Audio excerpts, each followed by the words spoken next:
సరే ఆయన video free చేయనట్టుంది. Srinivas గారు, సార్ మీరు ఎలా చూస్తారు? ముఖ్యంగా కేబినెట్ భేటీలో బనకచర్లపైనే ప్రధానంగా చర్చ జరుగుతుందని చెప్తున్నారు. ఇటువైపు నుంచి రేవంత్ రెడ్డి ప్రభుత్వం కూడా చర్చలకు వెళ్తే మంచిదేమన్న ఒక అభిప్రాయం కూడా వ్యక్తమవుతున్నట్టు తెలుస్తుంది. ఏపీ ప్రభుత్వం ఇప్పటికే మేము సిద్ధం, మాట్లాడడానికి సిద్ధమే అని చెప్తున్నారు. ఎలా చూడాలి?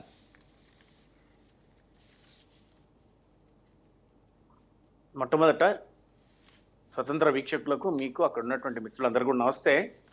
బనకచెర్ల ప్రాజెక్టు ఒక ఏర్పాటు, బనకచెర్ల వల్ల తెలంగాణకు ప్రాంతానికి కలిగే నష్టం, బనకచెర్ల ఏర్పాటు వల్ల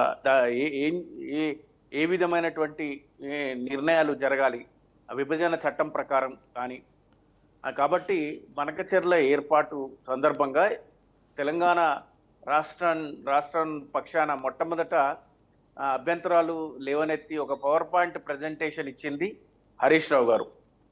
దీనివల్ల మనకు రేపు పొద్దున ఏ విధమైనటువంటి అపెక్స్ కౌన్సిల్ సమావేశం ఏర్పాటు కానీ, లేకపోతే గోదావరి రివర్ బోర్డు మేనేజ్మెంట్ అనుమతులు లేకుండా డిపిఆర్ ఏర్పాటు చేసుకొని ముఖ్యమంత్రుల సమావేశమే నిర్వహించకుండా నేరుగా కేంద్ర ప్రభుత్వం దగ్గరికి వెళ్ళి కేంద్ర ప్రభుత్వ అనుమతులు లేకుండా కూడా ప్రాజెక్టు మొదలుపెట్టేటువంటి ప్రయత్నం చేస్తుంది. ఇవన్నీ కూడా విభజన చట్టానికి వ్యతిరేకంగా.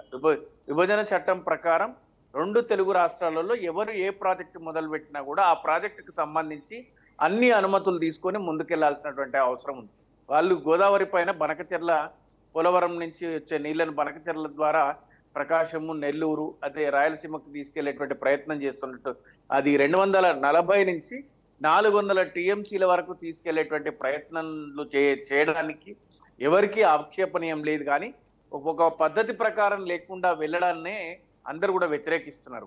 అయితే ఇందులో ఎందుకు వ్యతిరేకిస్తున్నారంటే, గోదావరి జలాలు 1450 టీఎంసీల జలాలలో 960 నికర జలాలు తెలంగాణ, మిగతా 450 సుమారుగా 450 ఆంధ్రప్రదేశ్కు. అది ట్రిబ్యునల్ అవార్డు ఉన్నప్పటికీ కూడా నిజమే, తెలంగాణ ముఖ్యమంత్రి, మాజీ ముఖ్యమంత్రి కేసీఆర్ గారు 3000 టీఎంసీల నీళ్లు సముద్రంలో పోతున్నాయి, దాన్ని వాడుకోవాలి, కృష్ణా బేసిన్ లో మనకు సరిపోవట్లేదు కాబట్టి ఇక్కడి నుంచి అక్కడికి కృష్ణా బేసిన్ లోకి తీసుకెళ్తే డెఫినెట్ గా అటు రాయలసీమకు, ఆంధ్రప్రదేశ్కు, తెలంగాణలో కృష్ణా బేసిన్ లో తెలంగాణకు కూడా జరుగుతున్నటువంటి ఇబ్బందిని అధిగమించవచ్చు అని అన్నది. అయితే ఇది ఎవరిచ్చిండ్రు? 3000 టీఎంసీలు సముద్రంలో పోతున్నాయని 1960 నుంచి 2023 వరకు కూడా కేంద్ర జలశక్తి సెంట్రల్ వాటర్ కమిషన్ ఇచ్చినటువంటి రికార్డ్ అనమాట. ఎవ్రీ ఇయర్ వాటర్ ఎంత కలిసిపోతుంది, సెంట్రల్ వాటర్ కమిషన్ ఎంత వాటర్ సముద్రంలో పోతుందని కేంద్ర ప్రభుత్వం ఇచ్చినటువంటి రికార్డుల మేరకు ఆనాటి ముఖ్యమంత్రి కేసీఆర్ గారు చెప్పిండ్రు. అది వాస్తవమే. అయితే ఇందులో వాళ్ళు ఒక్కసారిగా ఇప్పుడున్నటువంటి పరిస్థితుల్లో 960 నీటికి ఇంకొక 20 టీఎంసీలు మాత్రమే వాడుకునే పరిస్థితిలో లేదు. ఒకవేళ 960 వాడుకున్నటువంటి పక్షం వస్తే ఏ విధమైనటువంటి అనుమతులు లేకుండా స్వతంత్రంగా వాళ్ళు గనక బనకచెర్ల గనక ఏర్పాటు చేసుకుంటే తెలంగాణకు తాగునీటి సమస్య కావచ్చు, లేకపోతే నీటి లభ్యత కావచ్చు, ఇవన్నీ అవాంతరాలు ఏర్పడతాయి. ఒకసారి ప్రాజెక్టు నిర్మాణం అయిపోతే రైట్ టు రొటేరియన్ యాక్ట్ కింద వాళ్ళకు హక్కులు ఏర్పడతాయి అనేటువంటి ఉద్దేశంతో దాని మీద అబ్జెక్షన్ చెప్పడము, దాంతో పాటు కాంగ్రెస్ ప్రభుత్వం కూడా మేల్కొని అవును నిజంగానే బనకచెర్ల కడితే జరిగేటువంటి వచ్చే ఇబ్బందులను ఈ ప్రభుత్వం కూడా ఇప్పుడు కేంద్ర ప్రభుత్వానికి కూడా మొన్న ఢిల్లీ వెళ్ళినట్టుంది ముఖ్యమంత్రి గారు. కేంద్ర జలశక్తి కమిషన్ చైర్మన్, జలశక్తి మినిస్ట్రీ పాటిల్ గారు కూడా చెప్పిండ్రు. ఇప్పుడు జరుగుతున్నటువంటి ప్రధానంగా జరుగుతున్నటువంటి క్యాబినెట్ లో నిన్న ముఖ్యమంత్రి గారు అన్నారు, బనకచెర్ల పైన ఏం చేద్దాం, ఏ విధమైనటువంటి చర్య తీసుకుందామని ముఖ్యమంత్రి గారు అన్నారు. బహుశా నేను అనుకుంటా ప్రధానంగా ఇప్పుడున్నటువంటి కాంగ్రెస్ ప్రభుత్వానికి ఉన్నటువంటి తక్షణ ఉన్న సమస్యలు, రాబోయే స్థానిక సంస్థల ఎన్నికలు, బనకచెర్ల, అట్లాగే వారిచ్చినటువంటి హామీల అమలుకు కావలసినటువంటి నిధుల సమీకరణ, ఇలాంటి అంశాల మీదనే ప్రధానంగా చర్చ ఉండవచ్చు. కేబినెట్ సమావేశంలో కేబినెట్ తీసుకున్న నిర్ణయాలు కూడా మనందరం స్వాగతించాలి. నెలకు 2 సార్లు కేబినెట్ చర్చ జరగాలి, కేబినెట్ మీటింగ్ జరగాలనే సమావేశం నిర్వహించుకోవాలనేటువంటి అంశాన్ని కూడా ప్రతిపక్ష పార్టీగా బీఆర్ఎస్ స్వాగతిస్తుంది. ప్రజలకు మేలు చేసే ఏ పనైనా రాష్ట్ర ప్రజలకు, తెలంగాణ ప్రజలకు, తెలంగాణ సమాజానికి ఏ విధమైనటువంటి మేలు జరిగే కార్యక్రమం చేపట్టినా కూడా స్వాగతిస్తుంది. అదేవిధంగా ఇచ్చిన హామీలు, గ్యారంటీలు నిలబెట్టుకోలేని ప్రభుత్వాన్ని అసెంబ్లీ లోపల, అసెంబ్లీ బయట నిలదీస్తుంది. డెఫినెట్ గా ప్రజల పక్షాన నిలబడి గొంతెత్తి ప్రశ్నిస్తుంది.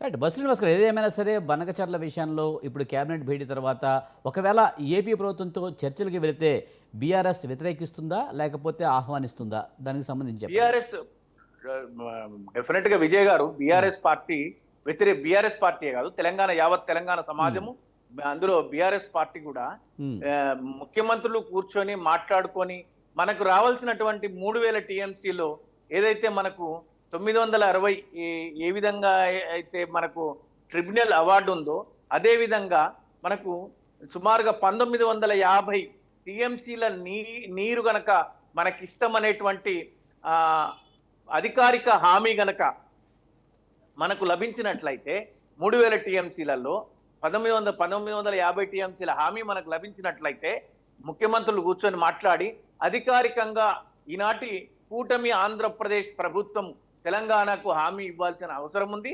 అదేవిధంగా ఒకవేళ గనక బనకచెర్ల నిర్మాణం జరిగి నదుల అనుసంధానము పెన్నా బేసిన్ కి తీసుకెళ్లేటట్టు ఉంటే, అంటే తుపాకుల గూడెం నుంచి నాగార్జున సాగర్ నుంచి శ్రీశైలం నుంచి రాయలసీమకు పోకుండా ఆంధ్ర బేసిన్ లోనే, ఆంధ్ర ప్రాంతం నుంచే నదుల అనుసంధానం గనక జరిగితే నాగార్జున సాగర్ మనకు అక్కడ 160 టీఎంసీల జలాలను మనకు ఇష్టమనేటువంటి హామీ గనక మనం పొందినట్లయితే మనకి ఏ విధమైనటువంటి ఆబ్జెక్షన్ ఉండదు.